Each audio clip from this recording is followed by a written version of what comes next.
Dallas Business Journal Thought Leadership Podcast, sponsored by Texas Capital, featuring top professionals and providing insight to keep business professionals informed.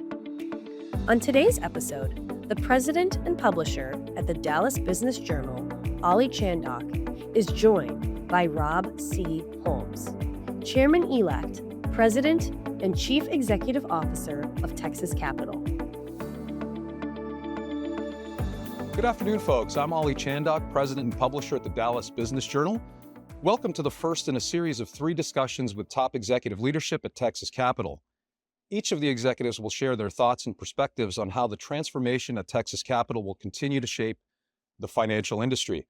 Today, we'll chat with Rob Holmes. Rob is the CEO and Chairman-elect of Texas Capital. He took over as CEO in 2021 and has led a multi-year transformation plan committed to establishing the only full-service Texas-based financial services firm. Rob, very excited to see you. Thanks for being here. Now, first of all, Rob, congratulations on your recent appointment to Chairman-elect of the board. It's a huge testament to the work that you and the team have done over the past few years at Texas Capital.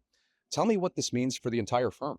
I just think it's a great acknowledgement of what we've accomplished at the firm, all the employees here, and the milestones we've achieved on the road to our transformation that we announced in September of 2021.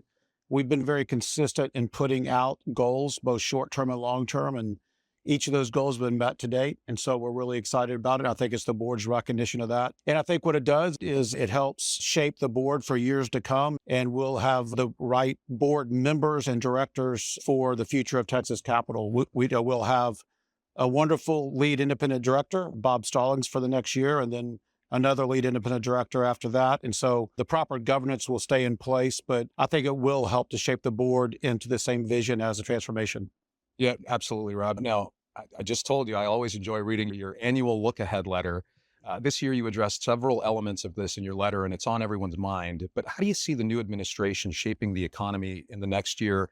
I'd love you to touch on tariffs, nationalistic industrial policies, and even the national debt. Sure. Trump put in tariffs his first administration. Biden left them in place. They weren't at the level that he's articulated this time.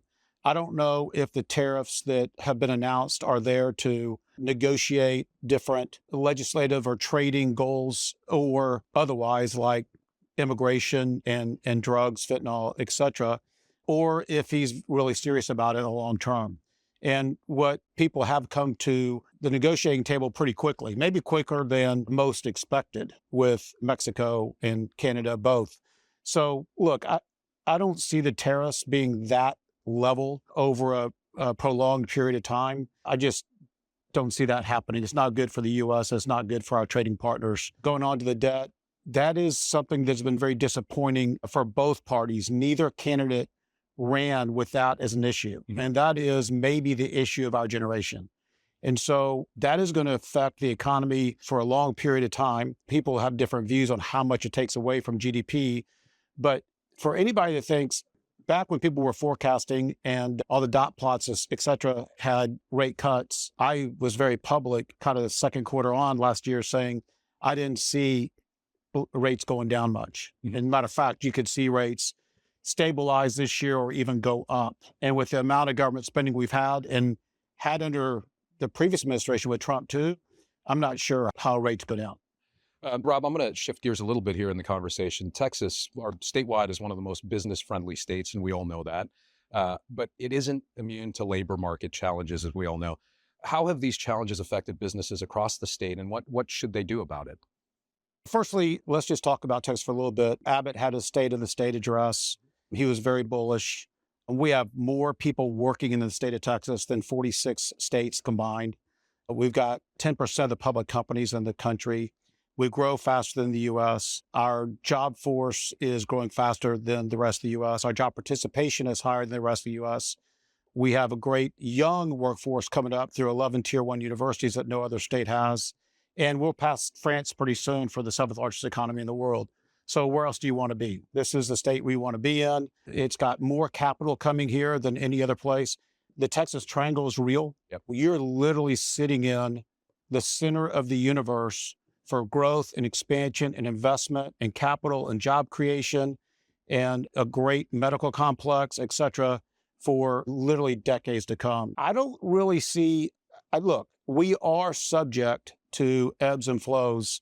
Austin's gone through a small downturn in commercial real estate.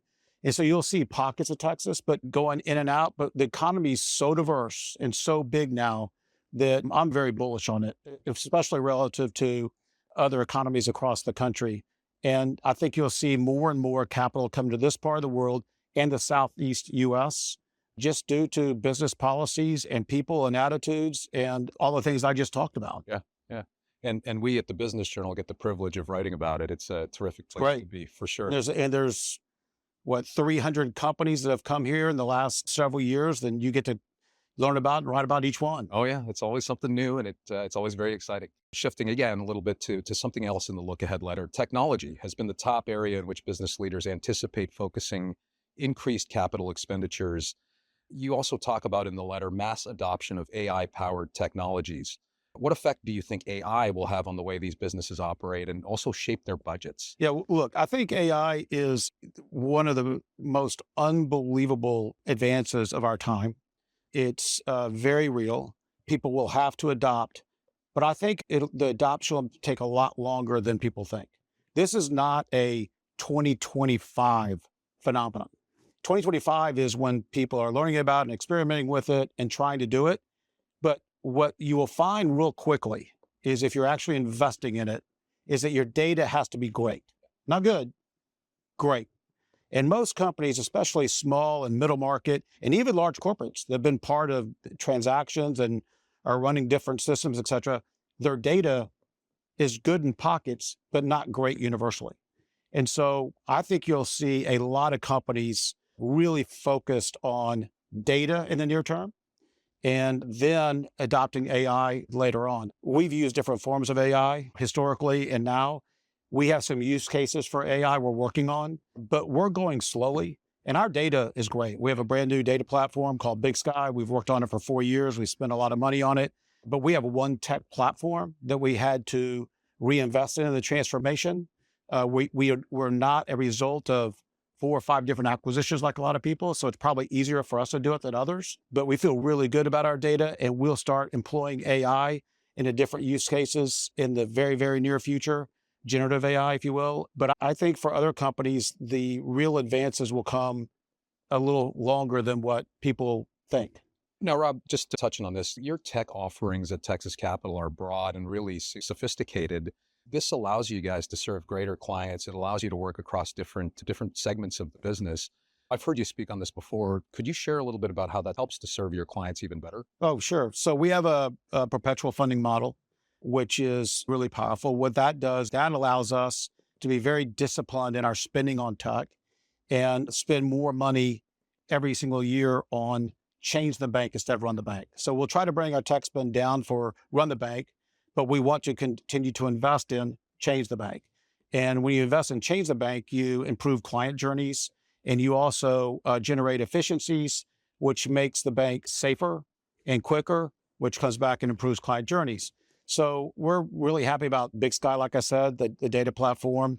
We have a digital onboarding platform called Initio that we developed ourselves. It's literally one of a kind in the market that we found and what our clients tell us and others tell us.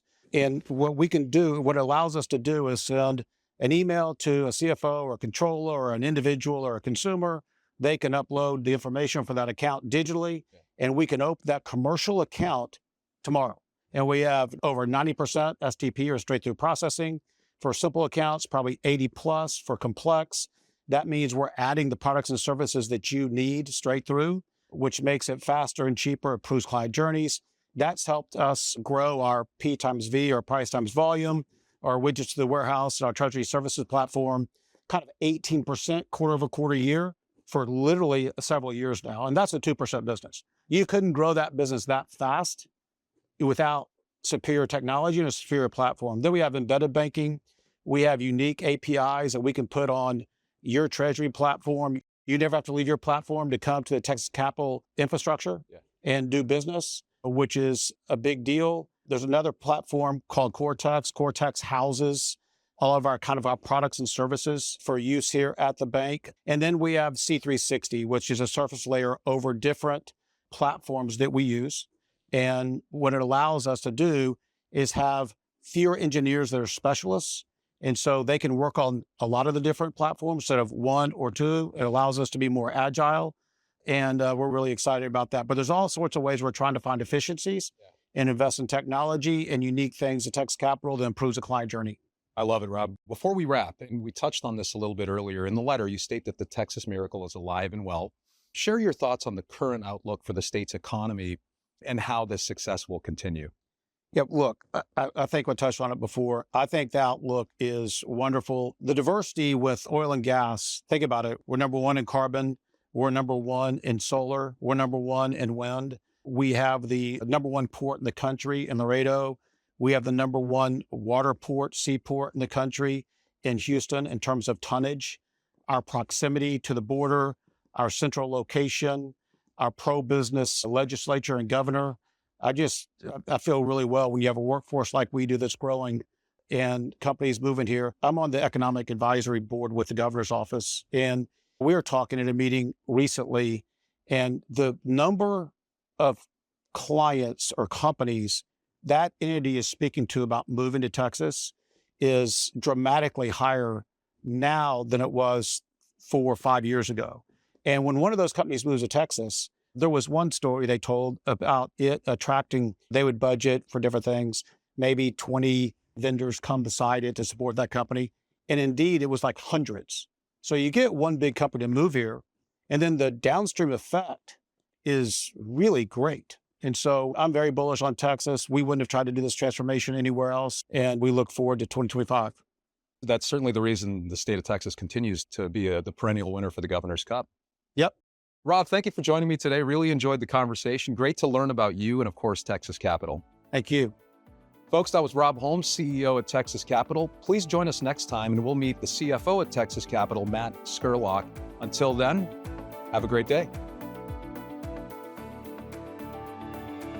That was president and publisher at the Dallas Business Journal, Ollie Chandock, and the chairman-elect, president, and chief executive officer of Texas Capital, Rob C. Holmes.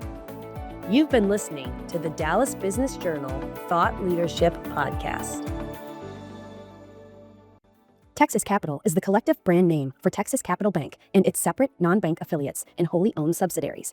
Please visit texascapital.com to learn more about Texas Capital, its products and services, and the respective entities that offer each. For deposit products, member FDIC. Investments not FDIC insured may lose value. No bank guarantee.